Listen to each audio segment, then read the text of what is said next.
Mr. Chairman, Mr. President, sa inyo pong campaign promise, nasabi na po natin na 3 buwan, 6 na buwan po yung ating pong pangako. Pero umabot po ito ng 6 na taon.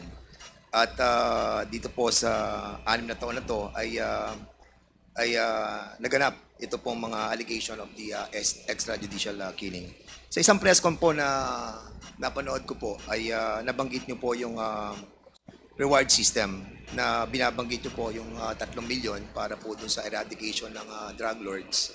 At meron din po kayo nabanggit doon sa 2 milyon naman po para po dun sa mga drugista.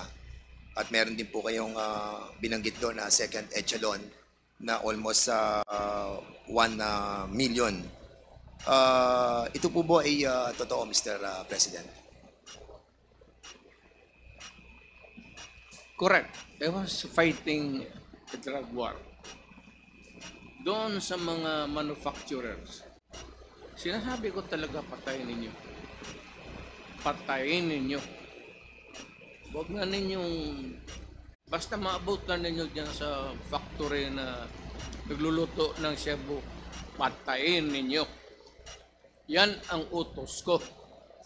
And I assume full responsibility. Okay, Mr. President. Yung mga nasa labas na naglakad, nanhuli, hindi yun.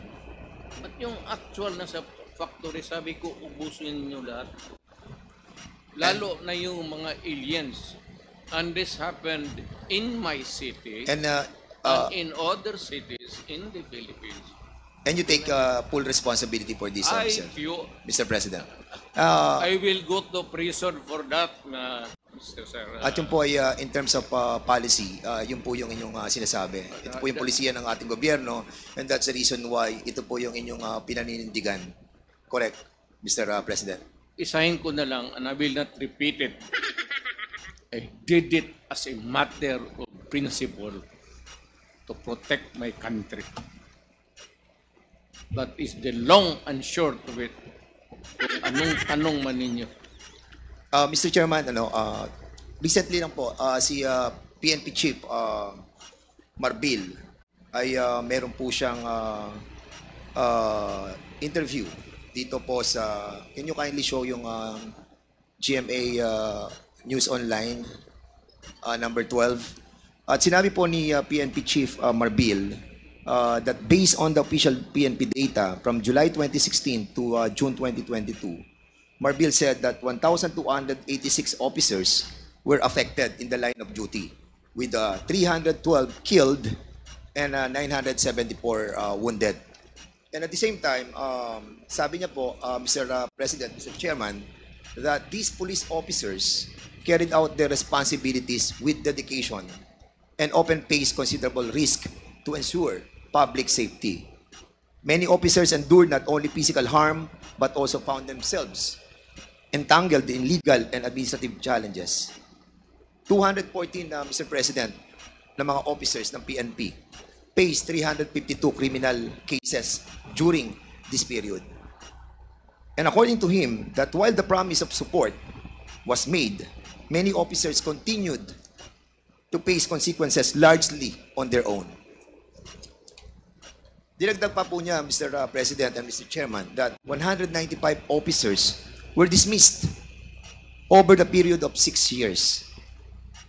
There are also 398 cops facing dismissal for various reasons. More than 20 police officers are currently in detention right now, Mr. President. The PNP chief said that numbers remind us that the impact of the anti-drug campaign was deeply felt by our police force as well.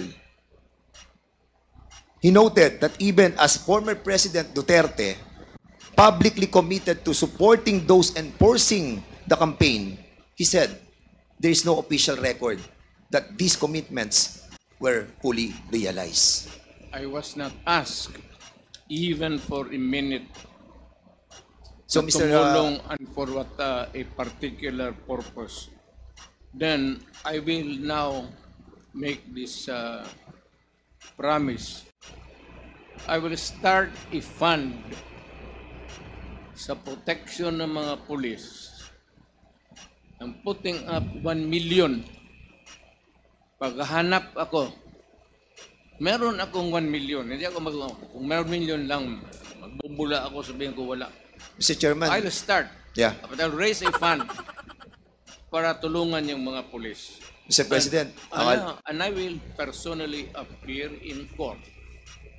Ako mismo ang mag-defense counsel nila. Mr. Chairman, Mr. President, 2 days ago you have mentioned that wala po kayong pamasahe papunta po dito. And I'm pretty shocked that you have 1 million in your account to help our policemen. And we salute you, Mr. President, for that and for being honest that you will be. 1 million is for my. Wait po, Mr. President. Mr. President, I'm still have the floor, Mr. President. Excuse me. For my medicine and subsistence.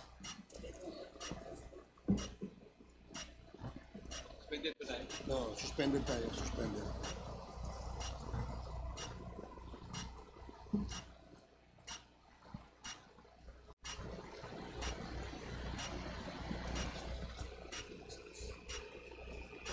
Bastos.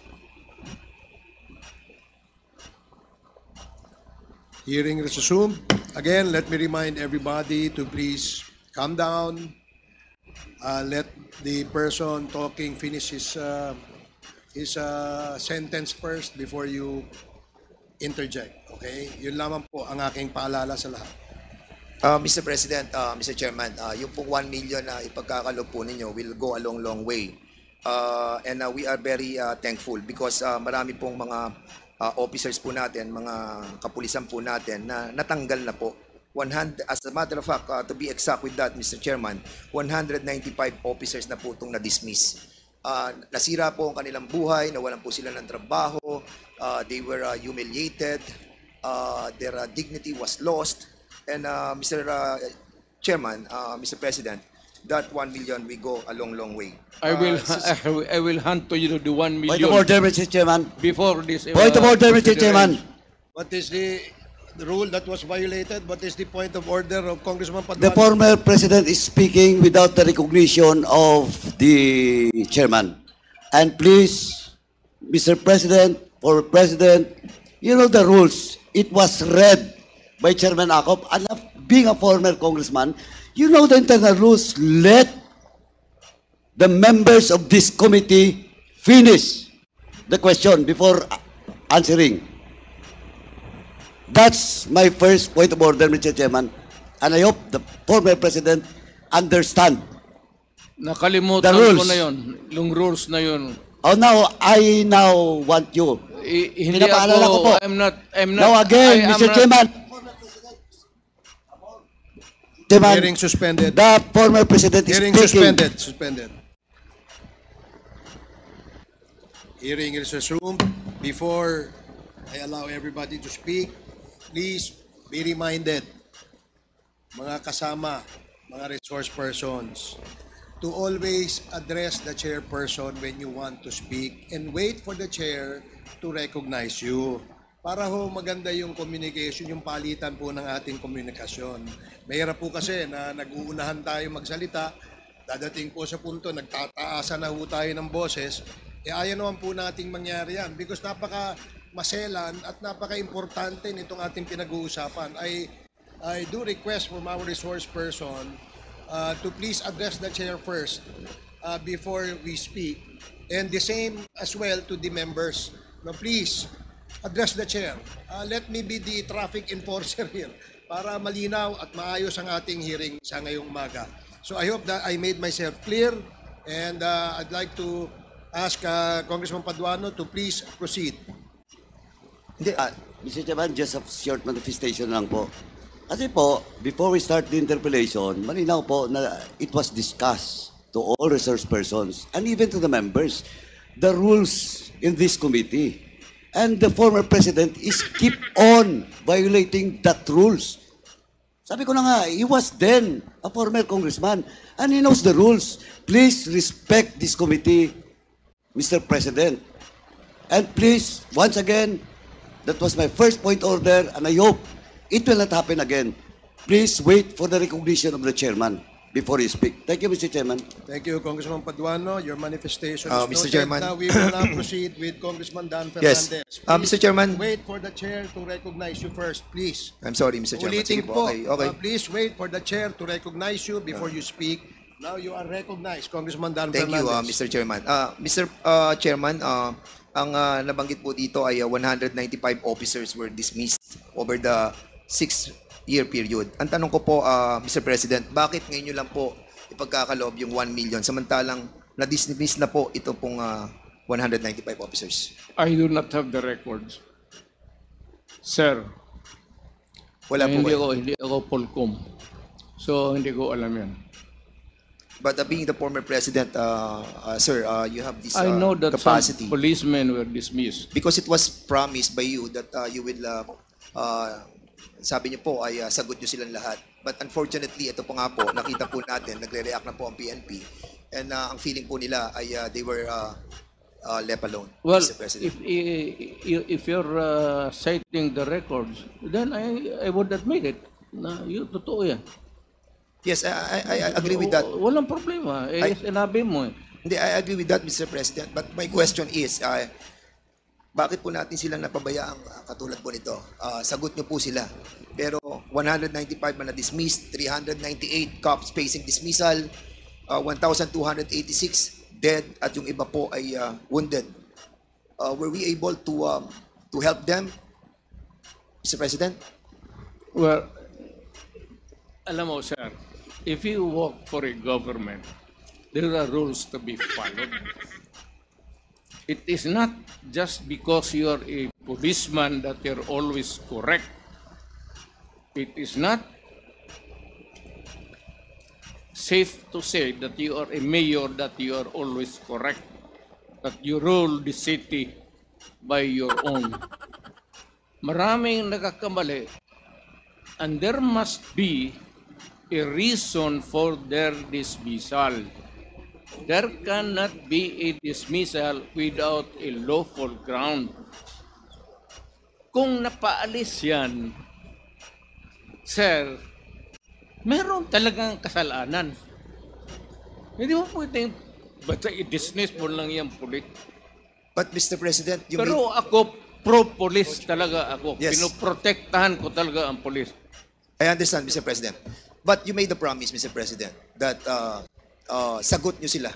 Sagot ko. And yun po ang problema natin, Mr. President, Mr. Chairman, that after 6 years, ngayon lang po tayo magbibigay ng tulong para po sa kanila. Hindi.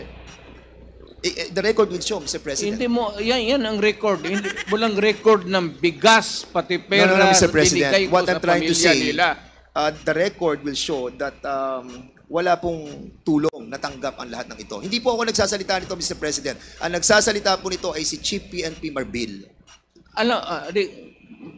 Alam mo si Marvin, you remind him, hindi nakalista yung mga bigas na binigay ko sa mga pamilya ng polis, pera, enrollment ng mga bata. Hindi nakalista dyan. You Mr. remind that Marvel to Mr. President, use your... ang binabanggit po natin dito ay tulong na legal. Huwag kang Doon sa- maniwala dyan kay Marvel. Maniwala ka dyan. Okay, we will but sige po, punta po tayo sa susunod, Mr. President. Mr. President, Mr. Chairman, I would like to show a video. And later I'll be asking the former president to answer some queries from this representation. Hindi, So, sandali lang. Yes, I'm sir. not trying to be smart, Alec. I'm sorry if I'm overdoing. hindi, it's okay po, Mr. President. No problem po. It's not really, hindi ko sinasadya yan. Opo. I respect I was once a member of Congress. Medyo emotional lang kasi ako basta sa crime na talagang galit ako sa kriminal. We understand that po, Mr. President. And thank you for that. Pakita lang po natin yung video, Mr. President.